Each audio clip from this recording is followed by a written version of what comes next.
मित्र हो, आज रोजी एवढं ऊन तापायलंय, एवढं भयंकर, एवढा पावसाळा असून एवढी गरमी, एवढं ऊन आहे. परंतु आज माझ्या मित्राच्या शेतावर मी आलेला आहे. शिवाजी शेषराव जगताप यांच्या शेतावर आलेला आहे, शेतामध्ये आलेला आहे.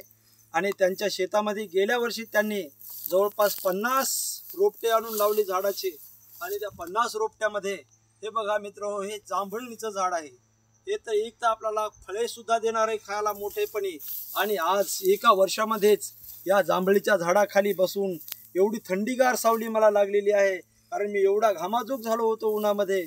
परंतु या झाडाच्या सावलीने मला असं शांत केलं. मी शांत झालो. एखाद्या आईला जशी मुलाला भूक लागली, मूल रडतंय आणि मुलाला दूध पाजल्याच्या नंतर मुलाचं शांतवन होतंय, तशा प्रकारे या झाडाच्या सावलीने आता माझे शरीर सुद्धा एवढं शांत आणि स्थिर झालंय.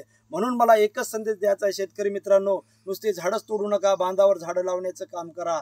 आणि झाडं असे लावा की त्याच्यापासून आपल्याला सावली मिळेल, फळे मिळतील आणि निसर्गाचं सुद्धा संरक्षण होईल आणि त्याच्यापासून आपल्याला ऑक्सिजन चांगल्या प्रकारे मिळेल.